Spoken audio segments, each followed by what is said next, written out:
Hello there, Cancers. Thank you so much for joining me. I hope this video finds you well.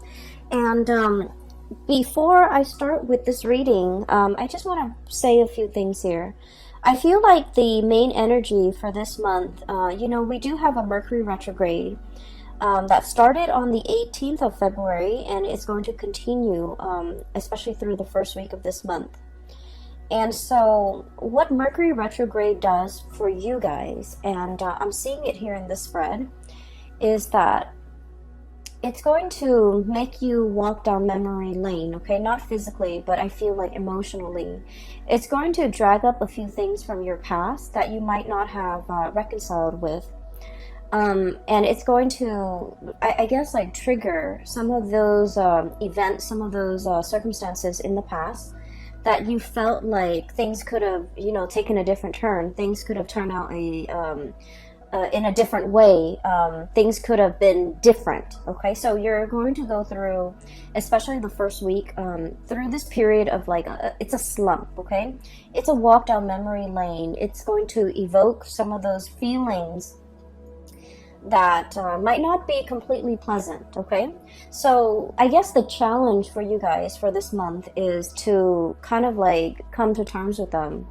And if it makes you uncomfortable thinking about it, just ask yourself, why is it making me uncomfortable? Why am I suppressing it? Why am I not I guess, why am I not able to release it? Why does it make me feel comfortable every time it comes up? Okay, so I feel like you have some murky waters that you need to kind of plug up your nose and just kind of brace for impact and just walk through. And once you go through that process of emotional purging, you're going to realize that, you know what, they're just thoughts, they're just words, they're just events in the past. They can't really hurt me anymore. The whole concept about discomfort is coming through. Discomfort, displacement, no longer being in an environment where you feel familiar, where you feel safe. Not that it's you're unsafe in a physical way, but it's sort of like you have changes that are brewing, you have changes that are coming. And so you kind of need to kind of purge this emotional past so that you can kind of move on and meet and face your future head on. Does that make sense? So the whole concept about discomfort comes up, and it's every time there's a thought, every time there's a situation, every time you think about a person, and if it triggers you in a way where you feel uncomfortable, you kind of need to ask yourself, why does it make me feel so uncomfortable? Does it reveal a weakness within me that I need to be aware of? Okay, because I do see that coming through. Does it reveal an aspect of myself that I might not have been made aware of?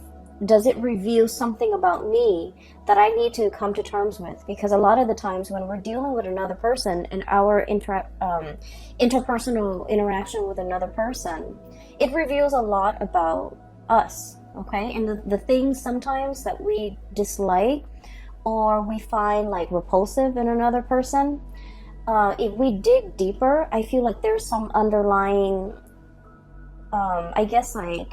similarities between that person and us that we want to kind of purge from ourselves, okay? And that's why these are trigger points. And so realizing, why does that person make me feel so uncomfortable? Why was that situation so uncomfortable for me to think about? Will really help you. It's like you have an aversion for something, you don't want to think about it, but actually thinking about it, sorting through your feelings, sorting through how you feel about the situation, and what within you is being, I guess, triggered or poked at or prodded at. I'm sensing that it will reveal a lot to you about, letting go of this or purging this or really understanding yourself and why these things have been such trigger points for you in the past, okay? So I would say the first week of March, it's not going to be completely, I want to say smooth, okay? On the emotional front, I don't feel that it's going to be smooth.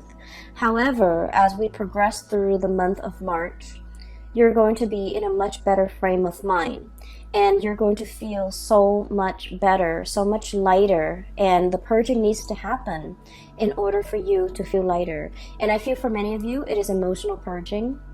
For many of you it is like physically purging belongings, stuff that has accumulated, okay? Ways of dealing with people, or even like unhealthy coping habits that you've been resorting to as well.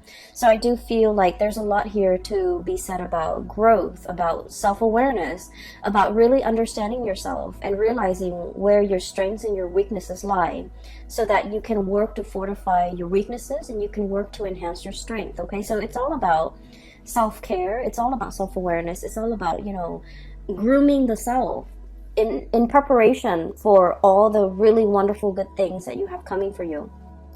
So the way that I look at this reading, it seems like this, okay?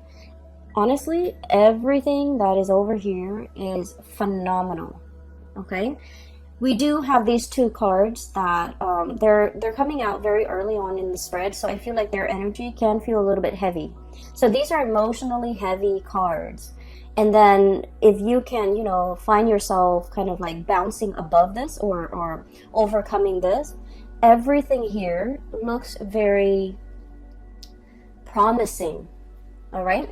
When I was shuffling out this spread for you, I saw an image, and it looks to me like a gas station back in the 60s, 70. So I see this young man, he's driving like an Oldsmobile, like it's a really, really old car, but he painted it red, and you know, he takes really good care of it. He's giving it like premium grade gasoline, and he's very young too, so he looks like he's about 20, and he's wearing like just it's not super clean, but just a white simple shirt, and he's wearing like, you know, pants and suspenders. He's got a little hat on. So he's like polishing the car, he's putting gas in it, and it's like it's very shiny, it's shimmering. It seems to me like it might be a car that his dad passed down to him or his grandpa passed down to him. But either way, I feel like, you know, for someone who's so young, he has such a beautiful car, it seems like it's passed down to him, and so it has sentimental value. So he's at a gas station pumping gas. And then there's another man, older, possibly in his 50s, kind of haughty, kind of like stuck up looking. And the man admires the car, and then he approaches the young man. He's all like, "How much you want for that car?" And the man is like, "Oh, it's not for sale." And he goes back to pumping gas. And the older man was all like, "I'll give you, you know, 5,000 for it." And the guy was like, "Sir, it's not for sale." And he goes, "I'll give you, you know, 6,000. He goes, "No." And then the guy keeps upping the price, like 7,000.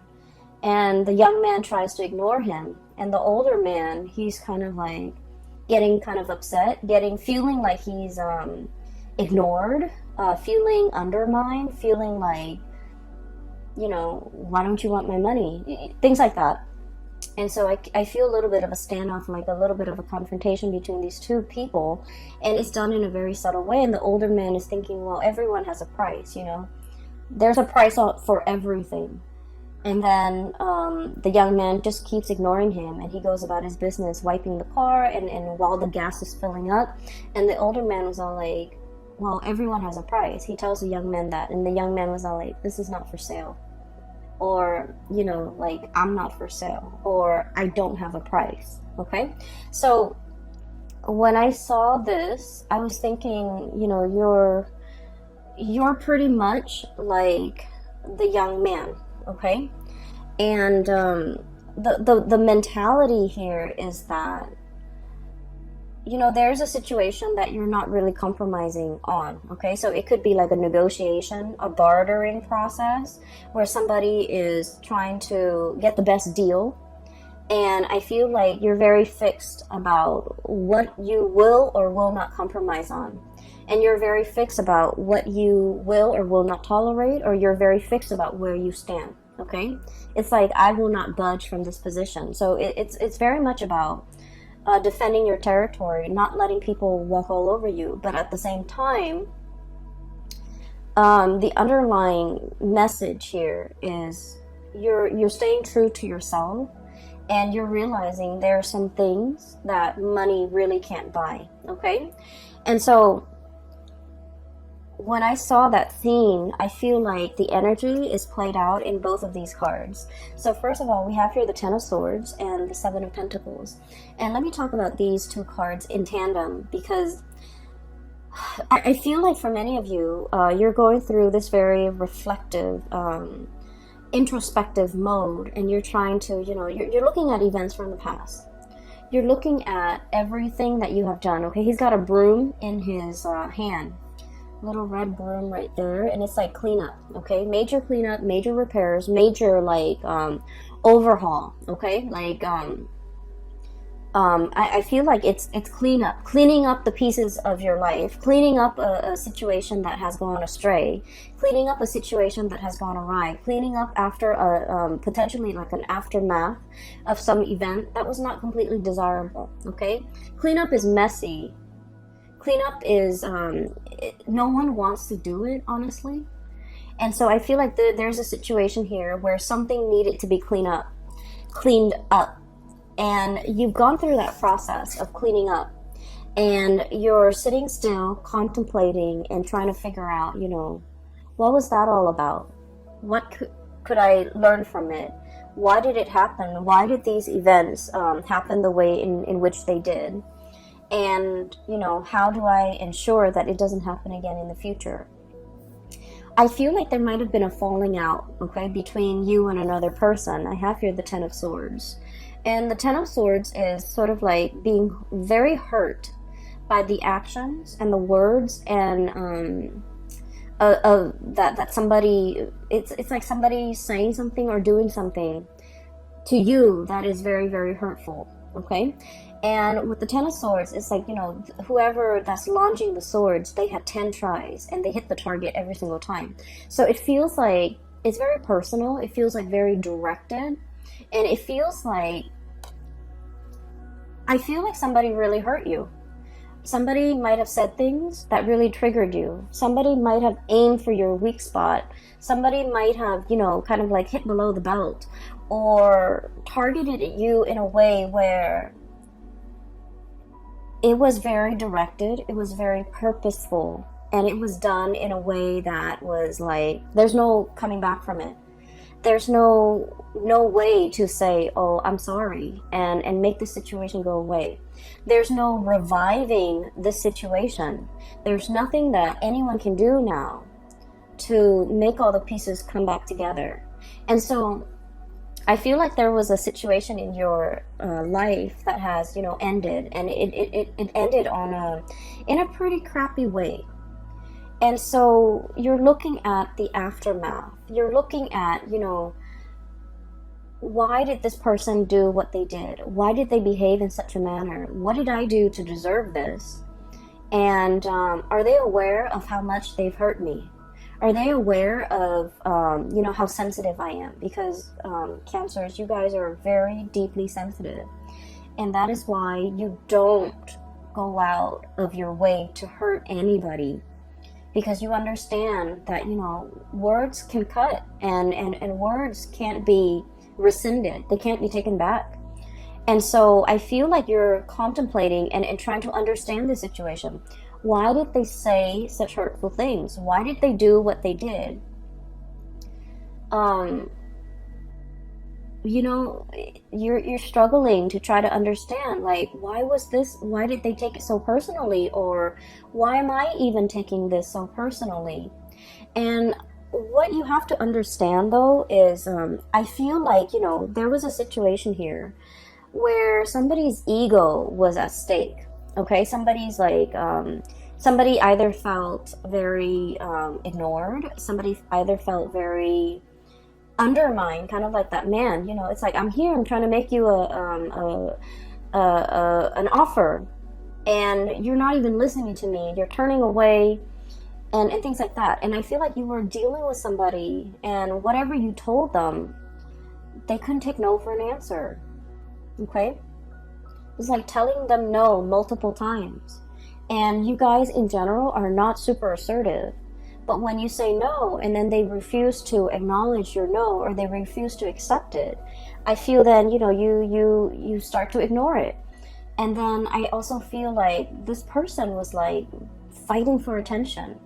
This person wanted to be the center of attention. This person wanted to make themselves heard. This person felt ignored. They felt overlooked. They felt like it was really affecting their ego. And so whatever was directed at you, it has nothing to do with you. It has everything to do with them and their insecurities. Okay, not being able to hold their own, not being able to, talk to you like an adult, not being able to kind of approach you in a serious manner and in the spirit of, resolving things rather than just blindly attacking you. So I feel like there's a situation here. And no matter how much you try to, kind of like go over the events in your head, I feel like there wasn't another way that there wasn't another outcome that could have come out of this. You did what you had to do. And I feel like whatever, toxic venom that was thrown at from the other party, I feel like they did that out of a space of weakness, and they would have done this to anybody and not just you. But they felt like they were being ignored by you. They felt like you weren't giving them the time of day, and it really upset them, and that's when they kind of spew venom. And so looking at the situation, the best thing to do is not to try to understand another person's motives, okay? A lot of the times we want to give somebody the benefit of the doubt. We want to, believe that, well, people are all kind and sweet and helpful. But I feel like in this situation, it's stirring some really, really deep-rooted insecurities within the other person. And so their emotional reaction was not rational. And so trying to, understand it, trying to make sense of it, I feel like it might not be the right way to go about it, okay? Like, why did they say these hurtful things to me? Why did they behave in that way? And their actions was not coming from a space of rationality, so don't try to wrap your head around it, okay? It doesn't make sense. Does that sound like I'm making sense? So, aside from this little tidbit, I feel like it's a conflict. It's done and over with. There's nothing to be repaired, okay? There nothing can be done. Nothing can be repaired. Nothing can be fixed. Nothing can be salvaged. So it's a done deal. And because it's a done deal, we kind of need to move on, okay? So 10 of Swords. This is an ending here. A major relationship, a major situation a major phase in your life even, has kind of like ended. You're doing the cleanup. You're dealing with the aftermath. You've already cleaned up. You've already kind of like moved away from it. But I feel like, every now and again in the first week of March, memories will get triggered. Events will trigger and bring you back to that emotional space. And don't try to make sense of it, okay? Do your cleanup. Resolve this situation within yourself and move past it. Because what is right behind you and you're kind of turning your back to is we have the Ace of Wands. And then we also have as well the King of Swords, okay? So this indicates to me a lot of new energies that are in store for you that you need to be facing head on, okay? The Ace of Wands usually indicates some type of a new project, something that is very phenomenal, something that you can kind of like carry into your future with you. It's the Wands energy is a torch, okay? It's like something that is exciting and fun and passionate, and you're gonna feel very committed and very driven. A lot of the times too, it's like a whoosh, like a really fast, swift energy that denotes changes, forward movement, momentum, and it happens really, really fast. So while you're mulling over this situation, if you're too caught up in the past, this opportunity might slip you by. So you need to be very quick on the uptake, and you need to be physically looking at it, reacting to it, and grabbing it right when it comes in. Because like I said, this is very fast, and it's is in an element that is counter to yours. It's a fire energy. You're a water sign, and so you need to be very decisive, okay? And the King of Swords, this is a message here about, you know, being very, very discerning and being very decisive. Let's be honest, Cancers, I feel like decisiveness is not really your strong suit, okay? And the best way that I can explain this, and I don't know if you might relate to this, but what I feel is like with the Cancerian people, you know how if you look at the night sky, right, every night the moon, it changes its shape, okay? So it's like it grows bigger and bigger from a crescent moon into a full moon, and then it waxes, right? It reverts back to a crescent shape, and then it disappears. And so the phases of the moon changes, the shape of the moon changes from one night to the next. And I feel like with Cancerian people, you know, you're ruled by the moon. That's your ruling planet. And it can be a little bit frustrating to really figure out what you want, to really be 100% sure about what you want. Believe it or not, other signs don't have the same problem. They're very decisive. They know with every fiber in their being what they want to do, what they want to say yes to, what they want to accept. But I feel like for you guys, figuring out that 100% certainty has been like an uphill battle. And I feel like even when you really want something, you're never 100% sure. And I feel like from one day to the next, you know, your feelings, your emotions, your sense of decisiveness, it fluctuates. And so there might have been like a lot of opportunities where you're kind of like mulling things over, and then before you know it, the opportunity slips you by.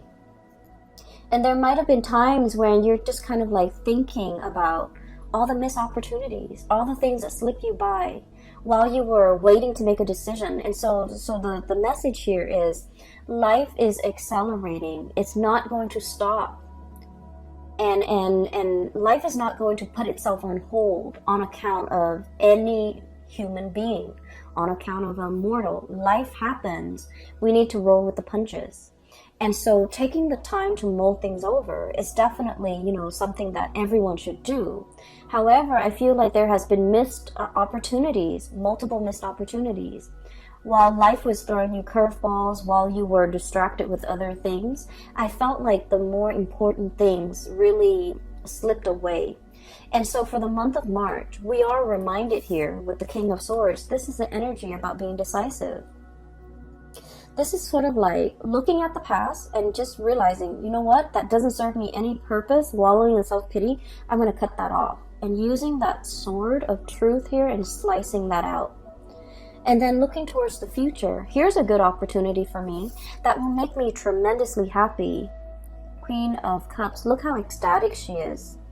This is kind of like finding that space of perfect equilibrium where you're feeling very emotionally hopeful and happy and satiated, and you have all your needs met. So I feel like there's something coming through that has a lot of potential that will make you really, really happy. And this is where your energy, your frame of mind should be focused.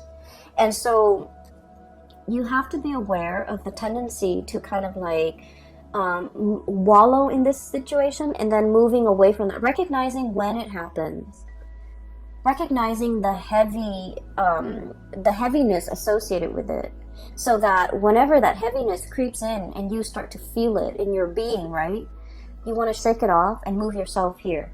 Okay, so this is all about knowing ourselves really well, knowing what how we feel, knowing what's not good for us, knowing what we need to move away from, and knowing what we need to kind of like embrace and focus on, and you know, focus our energy and our resources on, because there's a lot of room for growth. Okay, so the Empress is all about that, being really in charge and secure within yourself.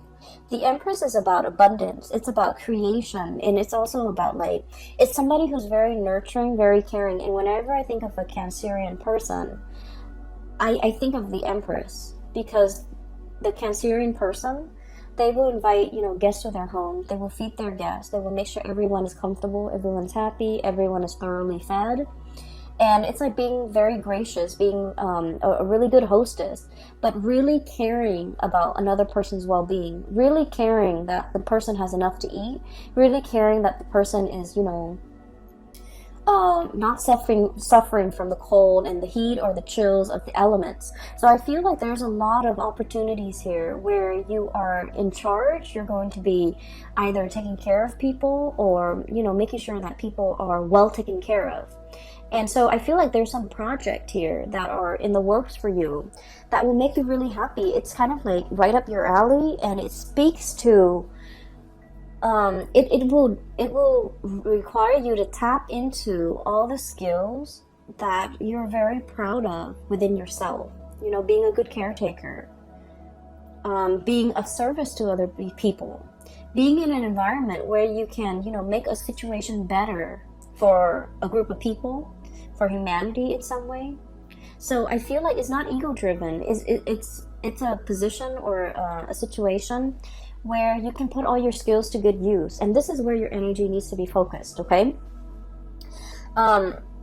You have two aces here. Oops, sorry. You have the Ace of Wands, which is new projects. Okay, something that's coming in very, very fast, very, very fast, and it's catching you unawares, I'm feeling. And then we have as well the Ace of Swords and two aces. And the Ace of Swords is about being decisive. It's about figuring out what you want. It's about being clear with yourself about what you want. It's about being decisive and not waffling back and forth and then telling yourself, I just feel like one day you're just like very gung-ho about it. You're very like much on board. And then the next day, the self-doubt creeps in. What if this? What if that? And so I just feel like you can be 100% decisive one day, and then the next day you're kind of waffling back and forth. And so this is pretty much, telling yourself, choose something and commit to that course of action until that course of action has run dry. I feel for many of you, this could also be like a relationship situation where from one day to the next, the relationship is like an emotional roller coaster. Okay. And when when it's like at a high point, it's really good. And you're just like, I want to marry this person. And then when the there's like an emotional dip, or when, there's like, it's at a low point, you're just like, I want to break off this relationship. And so things are very extreme, okay? Things are very much like from one day to the next, it's very extreme. And I feel like, your emotions, your feelings are changed based on things that are, you feel though it's outside of your control. But what I'm sensing here is, there are certain things that we need to be decisive about, okay? And there are things that we need to anticipate. Life is not going to be a bed of roses. I almost feel like, this energy about romanticizing things too much, wanting everything to be rainbow and lollipop. I feel like you're smart enough to understand that there are always going to be high and lows, okay? But in the end, at the end of the day, everything balances it out. But I feel like for many of you, when the high is really high, you're kind of caught up in that emotional high and you're trying to recreate it. And so when the situation hits an emotional low, you feel like you can't handle. You feel like you don't want to be in it. You feel like you can't handle it. And so what I'm sensing is, when it's an emotional high, take it for what it is. And, understand that there will always be good days. There will always be bad days. And don't let those bad days dictate how you feel. Don't let those bad days get you into a negative space. So emotional moderation is one thing, but also being realistic enough to know that there are always going to be ups and downs in life, at work, in relationships, in all your interpersonal dealings. And so as a result of that, realizing that and recognizing it, I feel it's going to make things a lot more realistic, okay? A lot more manageable, so that your emotional state is not rattled every single time, okay? So it's like, don't measure a situation based on all the emotional highs and lows, because the way you measure something, it's gonna fall somewhere in between, okay? Because at the end of the day, those emotional highs and lows will calibrate, and they'll even out. And so don't measure how you feel about a situation, about a job, about a person. Don't measure the past, especially based on those emotional highs and lows. Take them all in their totality, okay?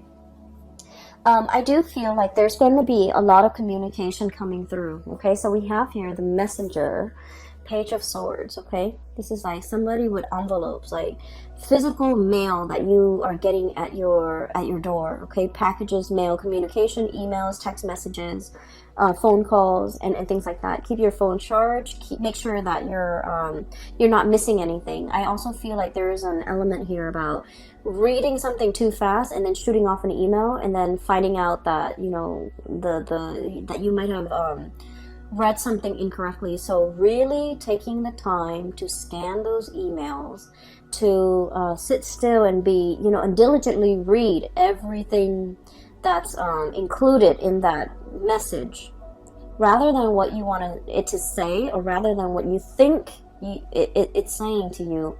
Read what it's really saying, because I feel like it's almost like I'm seeing a message where somebody is saying like either or, like, do you want to do this? If not, you want to do this instead. And then all of a sudden your mind clamps on to the first thing that you see, and you're just like, oh, I want to do that.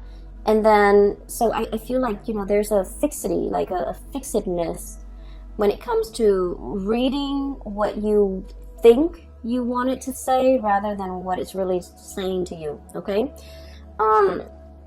A lot of the times during the Mercury retrograde period, the shadow, we're going to leave the shadow period completely by, I believe that it's the 11th or the 15th, I can't remember. I didn't keep track of it this month.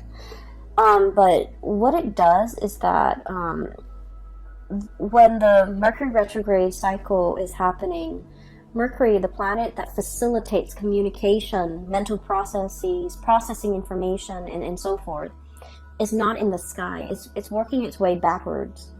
And when it's not there, we have to be extra diligent about doing our part to make sure communications don't happen. So that means we need to scan emails. We need to read it twice.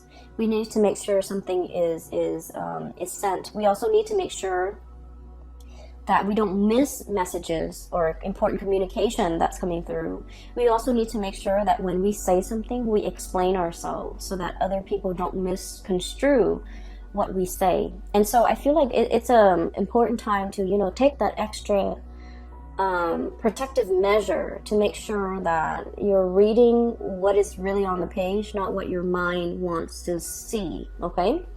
And so there's a lot of important communication, very, very, very important communication coming through. And it's linked up here with the Wheel of Fortune. So Ace of Swords and the Wheel of Fortune. And the Wheel of Fortune it's a major arcana card. It's a big deal, and it's a really, really good card. It's basically telling you your luck is turning for the better. And it's basically telling you one major cycle of your life is coming to an end. And the wheel is turning so that something new is coming in, okay? This is a major life-changing type of a month for you. And you have a lot of executive decisions that you need to make. You need to be very decisive. And you need to verbally, I'm hearing this crowing of the rooster. You need to very, very physically, verbally tell somebody how you feel. This could be like, you know, no, leave me alone, or no, I'm not for sale, or no, this is not what I want, or no, this is something that I want. So whatever it is that you need to say, I feel like you need to verbally say it. You need to, you know, state your intentions. You need to be able to not only think about what you want and feel what you want, but you need to be verbally able to state exactly what you want and to be very decisive, okay? For those of you who are going through like any type of a situation where you're kind of like put on center stage and you have to defend your stance, or you have to make a speech, or you have to do a presentation, or you have to, you know, persuade somebody, or even get somebody to come around to your point of view, you have kind of like that golden chalice. You have the gift of the gab, and you have the power of persuasion. Okay. And so there are a lot of messages that are coming through, and a lot of like communication that will be front and center for this month. Make sure that we are stating our intentions very, very clearly. The last card that I do want to talk about here is, we have here the Seven of Wands. And the Seven of Wands is, okay, so let me just talk about this. You and Libras and Pisces. This is an energy of assertiveness, okay? Cancers, I feel that you, Libras and Pisces, are like wildly inoffensive. Very, very inoffensive. So that means that you don't want to rock the boat. You don't want to upset anybody. You guys are really, really nice. And I feel like, you know, you would never go out of your way to make yourself kind of like center stage, okay? For those of you who have like a lot of Leo placement, or even like fire sign placement, Sagittarius, or even Aries, you might want to rock the boat. But I feel like the majority of you, this is somebody who's like very inoffensive. They don't want to rock the boat. They don't want to hurt anybody. They don't want to be a contrarian. They don't want to go against the herd. Not that you're not opinionated, but I feel like you're opinionated, and but in a crowd, I feel like, you know, you want to kind of like go with the herd. And the Seven of Wands, this is about, you know, battling all the opposition, okay? This is like being stuck on a hill, and all the wands are coming at you, where you have to defend yourself, where you have to defend your stance, where you have to like explain to other people why you believe in the things that you believe in, and why you feel a specific way. And so this is a card mainly about, it's about self-awareness. It's about self-assertion. It's about assertiveness. And, you know, really giving somebody a piece of your mind so that they leave you alone, okay? Kind of like that young man with the Oldsmobile. This car is not for sale, sir. And you know, raise your voice. Say what you need to say so that the other person gets out of your face. And I feel like there's a lot of power to be had here by speaking your truth, by stating your intention, by, you know, saying something with assertiveness, and let that be enough to make the other person accept what you have to say. It's not about, you know, repeating ourselves. No, it's not really for sale, and kind of like in a passive aggressive way, but like saying, no, it's not for sale. I'm not for sale. I don't want your money. I don't want your attention. I don't want anything you have to give me. And so I feel, in a way, it's sort of like coming to terms with times in the past where you have not been like this, where you felt like your power, the things that you say, have been drowned out, where you felt like you didn't have an opportunity to speak your truth. And coming into the month of March is about rectifying these missed opportunities. It's about looking at the past and figuring out, where have I been kind of like wishy-washy, or where have I not been assertive, or where have I let my truth kind of drown out or get drowned out by the voice of the herd, okay? Or where have I been really passive aggressive with people, and, you know, they kept pushing me, they kept encroaching upon my boundaries and my space, and they didn't leave me alone. What could I have done differently? And I feel like a lot of it is just this massive crowing, like stating your truth and being very firm. So you know, sometimes it's not the things that we say, but the tone, okay? So like having a very firm stance, and you can't have a firm it's like you can't say something firmly and with conviction unless you feel it in every fiber of your being. You have to feel something a certain way, like you have to feel it, and you have to feel that conviction before you can stand in front of a crowd or stand in front of an opponent to be able to tell them, you know, back off, okay? So this is about reclaiming your space, and this is about reclaiming you know, your sense of self, knowing yourself well, knowing what works for you, and defending that, okay? I feel like for many of you, there might have been a relationship situation here where somebody might have said some mean things, okay? And I feel like, you know, there's no going back to it, okay, Cancers? There's no going back to it. It's 10 of Swords here. And then Ace of Swords, it's about cutting off. It's a severance. It's done and over with. We can't really go back to it. Many of you have freed yourself from potentially someone who's like verbally abusive, and you're in a state where you're very happy, and I'm really glad to see this for you. And so keep doing you and focusing on that, and focusing on how to move your situation forward. So we're focusing on movement, and we're trying to move away from these two cards, which denotes to me, you know, like mulling over the past, trying to justify it, trying to make sense of it. And you want to focus your attention here, okay? So for those of you who are, if you find this helpful, and if you are in need of spiritual guidance, I have a link in the description box below for a psychic. She is based out of California, and she's a really good reader. I highly recommend that you get a reading with her, and she's phenomenal. I can't, I just highly recommend her, okay? So the link is in the description box below. I also have a link as well to an artist. She has a website, and she does like alcohol-based paintings. I also think she does acrylic paintings and a little, acrylic paintings. So if you want to check out her website, there's some cool artwork on there. It's abstract artwork. It's pretty cool. So that link is also in the description box below. I do wish you all the best, okay? Cancers, take care of yourself. And I'm really happy to see this for you. I feel like, you know, there's only one direction here, and we need to move forward, okay? So best of luck with everything. I will talk to you guys soon. Enjoy the rest of your March 2020. Take care.